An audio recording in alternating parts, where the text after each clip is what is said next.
Take off overseas educational consultancy തട്ടിപ്പ് case പ്രതി കാർത്തിക പ്രദീപിന് 2 കേസുകളിൽ ജാമ്യം. കർശന ഉപാധികളോടെയാണ് പ്രതിക്ക് ഹൈക്കോടതി ജാമ്യം നൽകിയത്. ശ്യാം ദേവരാജ് നൽകും വിവരങ്ങൾ. ശ്യാം, വിദേശത്ത് ജോലി വാഗ്ദാനം ചെയ്തുള്ള തട്ടിപ്പ്, അതിലൂടെ കോടികൾ ഉണ്ടാക്കുന്നു. ഇതിൽ ഈ 2 കേസുകളിലാണ് ജാമ്യം ലഭിച്ചിരിക്കുന്ന വിവരങ്ങൾ. Take off overseas educational consultancy തട്ടിപ്പ് കേസിലെ പ്രതിയും സോഷ്യൽ മീഡിയ ഇൻഫ്ലുവൻസറുമാണ് കാർത്തിക പ്രദീപ്. കാർത്തിക പ്രദീപിനെതിരെ നിലവിൽ സംസ്ഥാനത്തെ വിവിധ ഭാഗങ്ങളിലായി 13 കേസുകൾ രജിസ്റ്റർ ചെയ്തിട്ടുണ്ട് പോലീസ്. ഇതെല്ലാം തട്ടിപ്പ് കേസുകളാണ്. ഈ കൺസൾട്ടൻസി സ്ഥാപനത്തിന്റെ മറവിൽ വൻ തുക കോടികളുടെ തട്ടിപ്പ് നടത്തിയെന്നുള്ളതാണ് ഇത് സംബന്ധിച്ച കേസ്.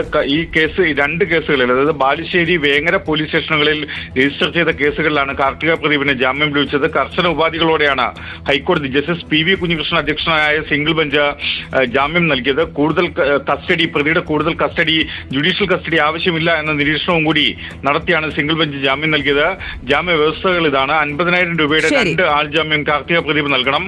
അന്വേഷണ ഉദ്യോഗസ്ഥൻ ആവശ്യപ്പെടുമ്പോൾ പ്രതി ഹാജരാകണം. സാക്ഷികളെ ഭീഷണിപ്പെടുത്തുകയോ സ്വാധീനിക്കുകയോ ചെയ്യരുത്. ശരി, വ്യക്തമാണ്. ശ്യാം ദേവരാജാണ് വിവരങ്ങൾ നൽകിയത്.